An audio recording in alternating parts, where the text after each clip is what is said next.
Mind ചെയ്യാതെ ഇവിടെ ഇരിക്കുകയാണെങ്കിൽ ഇതേ വന്നിരിക്കും. എന്നിട്ട് എന്നെ ഇങ്ങനെ എത്തി നോക്കും. എന്നിട്ട് പറന്നു പോയി അവിടെ ഇരിക്കും. നമസ്കാരം, ഞാൻ ദീപു സുധാകരൻ. കാട് മീഡിയയിലേക്ക് സ്വാഗതം. മിണ്ടാപ്രാണികളെ പൊന്നുപോലെ നിൽക്കുന്ന ഒരുപാട് പേരുടെ കഥകൾ നാം കേട്ടിട്ടുണ്ട്. അതിൽ നിന്നും തികച്ചും വ്യത്യസ്തനാണ് കുഞ്ഞുമോൻ. പക്ഷിസ്നേഹത്തിൻ്റെ എല്ലാ അതിർവരമ്പുകളും ലംഘിക്കുന്ന കുഞ്ഞുമോൻ ചേട്ടനെയാണ് ഇന്ന് കാട് മീഡിയ പരിചയപ്പെടുത്തുന്നത്. കഴിഞ്ഞ 10 വർഷമായി ഇത്തരത്തിൽ പ്രാവുകളെയും കാക്കകളെയും പൂച്ചകളെയും ഒക്കെ കുഞ്ഞുമോൻ ചേട്ടൻ ചേർത്ത് നിർത്തുകയാണ്. ഇവിടെ ഈ 3-4 പ്രാവ് വന്ന് അവിടെ വീട്ടിൽ കിഴക്കൊശത്തെ അങ്ങനെ കണ്ടിച്ചിരിച്ച് അരിയിട്ട് കൊടുത്തതാണ്.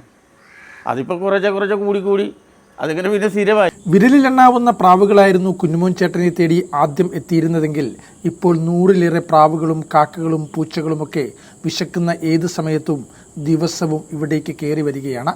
വീട്ടിലെ ഒരു ഫ്രിഡ്ജിൽ നിറയെ ഇവർക്കുള്ള തീറ്റികൾ എപ്പോഴും റെഡിയാണ്. റേഷൻ കടയിൽ നിന്ന് ഗോതമ്പ് മേടിക്കുന്നത് 1 കിലോയ്ക്ക് 20 രൂപ വെച്ച് തരും. അത് മേടിച്ചിടിച്ച് 1 കിലോയ്ക്ക് 20. അത് ചിലർ 3 കിലോ കൊണ്ടുവരും, ചിലർ 5 കിലോ കൊണ്ടുവരും. അതങ്ങനെ മേടിച്ച് സ്റ്റോക്ക് ചെയ്യും. അപ്പോൾ അറിയാവുന്നവരെല്ലാവരും ഇവിടെ കൊണ്ടുവരും. പിന്നെ ഞങ്ങളുടെ റേഷനുണ്ട്. ഒരു ദിവസം 4 കിലോയിലേറെ ഗോതമ്പ് വേണം. കുഞ്ഞുമോൻ ചേട്ടൻ്റെ റേഷൻ കാർഡിലെ ഗോതമ്പും കുഞ്ഞുമോൻ ചേട്ടൻ്റെ മുടങ്ങാത്ത പക്ഷിസ്നേഹം കണ്ട നാട്ടുകാരുടെ റേഷൻ ഗോതമ്പും ഇപ്പോൾ ഇവിടേക്കാണ് മുടങ്ങാതെ എത്തുന്നത്. ചുരുക്കത്തിൽ പ്രാവുകൾക്കും കാക്കകൾക്കും പൂച്ചകൾക്കുമായി ഒരു ദിവസം 250-ലേറെ രൂപ കുഞ്ഞുമോൻ ചെലവഴിക്കുന്നുണ്ട്.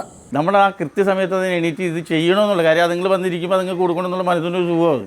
അതെ, പക്ഷിസ്നേഹത്തിൽ കുഞ്ഞുമോനല്ല, വലിയ മോനാണ്.